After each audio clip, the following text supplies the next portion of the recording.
नहाए धोए क्या हुआ, जो मन मैल न जाए। मीन सदा जल में रहे, धोए बास न जाए।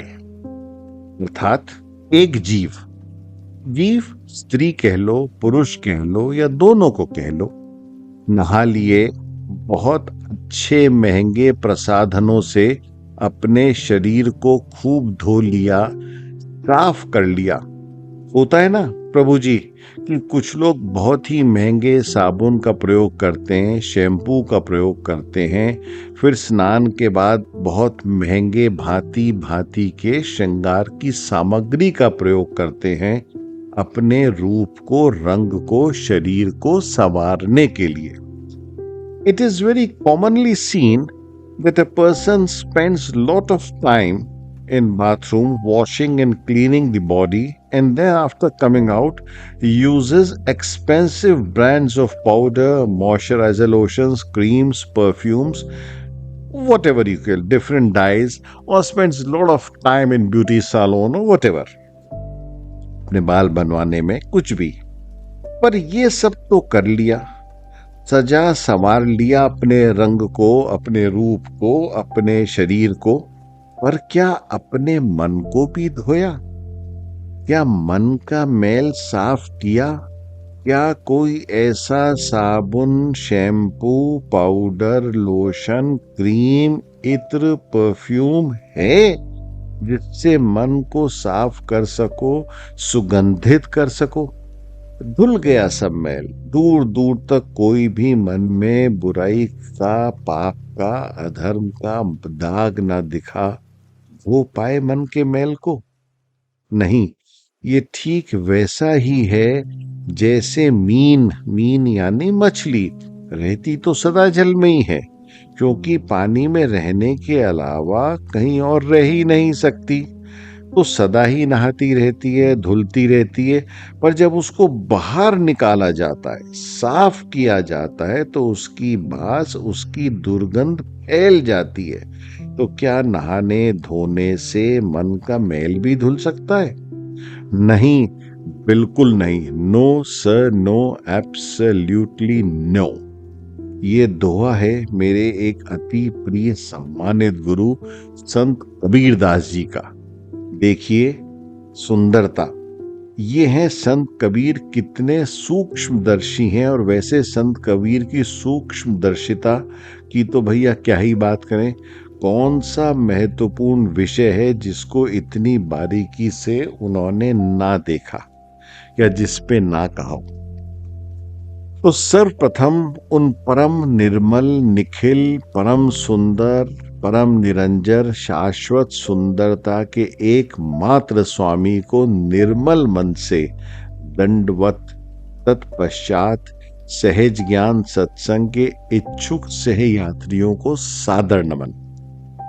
प्रभु जी, पिछले कुछ सत्संग से हमने सत्संग की दिशा परिवर्तित की हुई है और गहन चर्चा हो रही है जो वर्तमान के एकमात्र धर्म पर, या संपूर्ण विश्व के एक ही गुरु रह गए जिसका समस्त विश्व अनुयायी है, या सदैव तत्पर रहता है, लालायित रहता है उस गुरु के गुरुकुल में जाने के लिए, अंध भक्ति के लिए। और वह विश्व धर्म या विश्व गुरु है वित्त, वित्त यानी धन, धन यानी पैसा।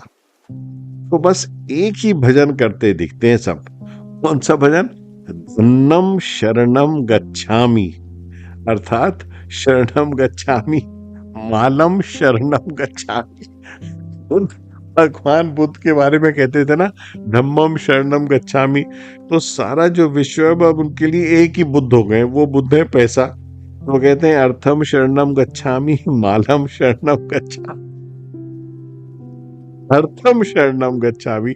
सब लोग धन की, अर्थ की, माल की शरण में जाना चाहते हैं।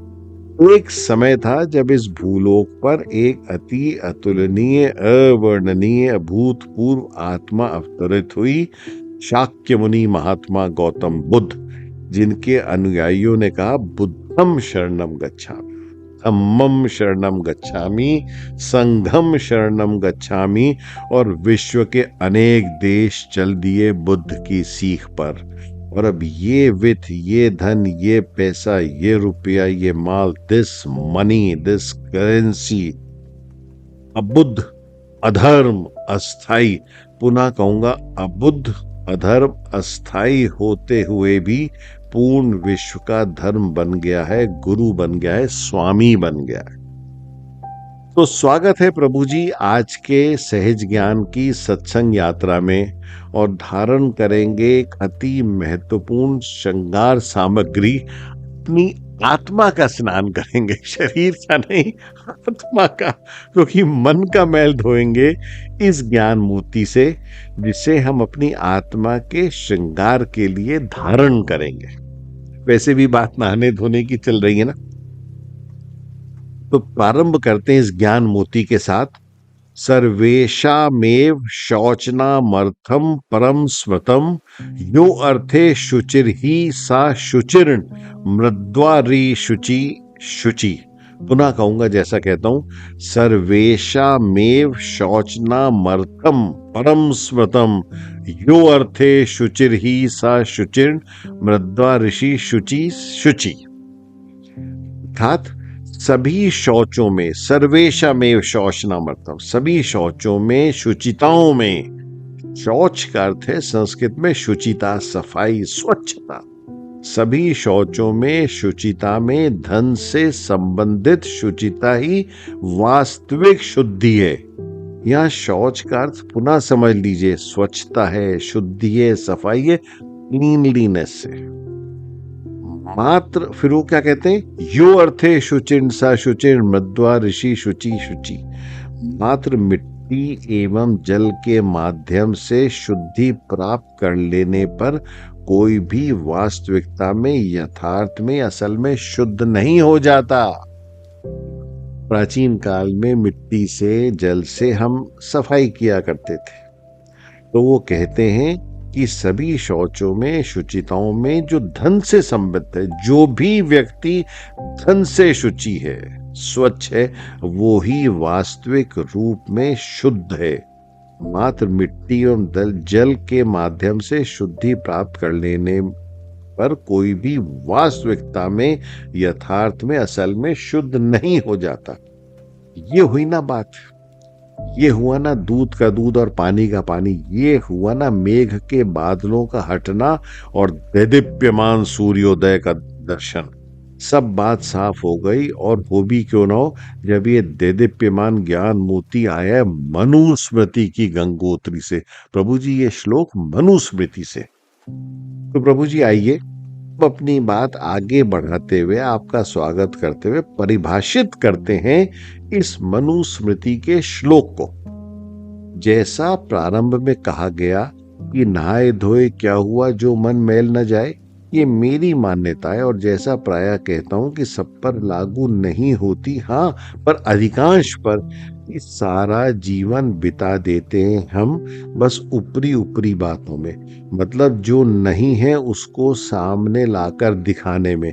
सबसे प्रथम उदाहरण कि बहुत से लोग मात्र दिखावे के लिए, प्रदर्शन के लिए उधार मांगकर वो सब सामान इकट्ठा कर लेते हैं और एक झूठ से परिपूर्ण दृश्य दिखाते हैं कि ये सब मेरा है।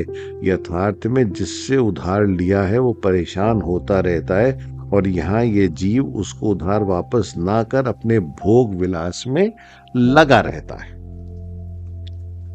प्रायः जब कोई विश्वास करके किसी की सहायता करता है, जैसे एक व्यक्ति अपने परिचित से, मित्र से, रिश्तेदार से पैसा उधार मांगने जाए किसी निर्धारित समय तक, या इतने दिनों के लिए या इतने महीनों के लिए, कुछ भी समझ लीजिए, you may go to ask for a favor of money for a particular period, for a particular time, because there is a need। आप होता है ना, आप जाते हो, तो होना तो ये चाहिए कि निर्धारित समय से पूर्व ही, यानी जो भी समय सीमा आपने सोची थी उससे पहले ही उधार ली धनराशि चुका दो।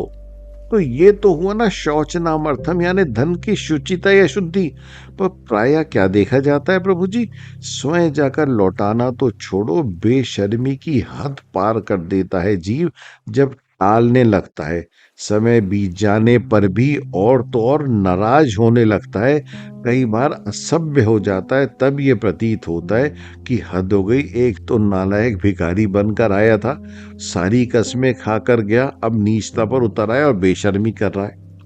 अगर आप, ये तब है जब आपकी सीमा में आपके पास धन है, जो आपने उधार लिया था, आपके पास है पैसा, और तो भी आप वापस ना करो। हाँ, अगर आपने किसी और के माध्यम से लिया था और किसी को दे दिया और वो मांगना नहीं दे पाए, तो आप तो माध्यम, तो माध्यम का तो बस इतना ही है कि वो बेचारा बीच में फंस गया। और प्रायः देखा जाता है कि सब कुछ होता है पर अपने भोग विलास में करते हो। अरे लोग पता नहीं क्या क्या करते हैं। अच्छा, धन की शुचिता तो छोड़ो, अपने सगे संबंधी, अपने मित्र, अपने प्रिय इतना नीचे गिर जाते हैं पैसे को लेकर, यानी कोई भी झूठा घटिया नीच कृत्य कर्म कर जाते हैं दूसरे का हिस्सा मारने के लिए। दिन प्रतिदिन ये सब कांड देखने को मिलता है कि जीव गिरता ही जा रहा है, गिरता ही जा रहा है पैसे के लिए। ठीक इसी प्रकार प्रभु जी, पैसे से, धन से जो भी शुद्ध है, बस वो ही यथार्थ में शुद्ध है, क्योंकि ये धन ही है जो जीव की समस्त वासना पूर्ति का कारक बनता है। ये धन ही है जो समस्त भौतिक सुख की प्राप्ति कराता है। ये धन ही है जिसके कारण लोग प्रेम का, चरित्र का, धर्म का पाखंड और प्रपंच रचाते हैं, क्योंकि वर्तमान के भौतिक सुख, घर, बंगले, गाड़ियां, सोना, चांदी, हीरे जवाहरात, व्यवसाय, बिजनेस, सरकारी पदवी, राजनीतिक पदवी इत्यादि इत्यादि, चुनाव लड़ना, चुनाव जीतना, कोई महत्वपूर्ण सरकारी पद पाना, कोई बिजनेस का ठेका लेना, क्या क्या नहीं अर्जित कर सकता जीव इसी धन से। यहाँ तक कि झूठा प्यार, मान सम्मान। तो भैया, जो धन से शुद्ध है, साफ है, वही शुचिता है। बस वो ही महात्मा है, क्योंकि महात्मा ही शुद्धि प्राप्त कर सकते हैं अपने विचारों की, अपने आचरण की। क्या क्या नहीं देखते कि लोग उधार लेके कैसे कैसे आयोजन करते हैं, घर में पार्टी करते हैं, शादी करते हैं, कितना बड़ा आडंबर करते हैं, गाड़ियां खरीदते हैं, कि जो नहीं है उसको दिखाने के लिए उधार में क्या क्या नहीं कर जाते। और जब देने का सवाल आता है तो ठन ठन गोपाल मुंह फेर लेते हैं। बड़ा प्यारा चलन है आजकल मोबाइल का, कि घंटी बज रही है कि भैया फोन खराब हो गया, सिग्नल ही नहीं आ रहे। अब जिस बेचारे ने आपको पैसे दिए थे वो आशा कर रहा है कि आप लौटा दोगे, तो कनेक्शन ही नहीं मिल रहा, कि यार वाईफाई नहीं था, ऐसी जगह थे, बेसमेंट में थे। पैसा ना देना पड़े उसके लिए आत्मा को कितना प्रताड़ित करते हैं, पीड़ित करते हैं, दुर्गंधित कर देते हैं, क्योंकि पैसा वापस ना। हाँ, मजबूरी है तो नहीं कह सकते। कई बार होता है कि आपने किसी से पैसा लिया, आपके पैसे का नुकसान हो गया, डूब गया, सब कुछ हो गया, क्षमा मांग ली जब होगा संभव। पर ये आपके भाव के ऊपर है, और भावग्राही जनार्दना, प्रभु जी शुरू में कह चुका हूं कि भाव जनार्दन जानते हैं। तो आशा है कि धन की शुचिता का ज्ञान मोती आप धारण करेंगे अपनी दैनिक आचरण रूपी माला में, और आत्मा का सुंदर श्रृंगार करेंगे, और अपनी आत्मा को दुर्गंधित नहीं होने देंगे। बाहर से स्नान तो कर लिया प्रभु जी, लेकिन इस दोहे से भीतर का स्नान करेंगे, भीतर की दुर्गंध हटा के सुगंधित करेंगे वातावरण, जिसमें आत्मा शांत रहेगी, प्रेम से रहेगी, और शरीर छोड़ते हुए सुख का अनुभव करेगी। बोलो राधा प्रिय वृंदावन बिहारी लाल की जय।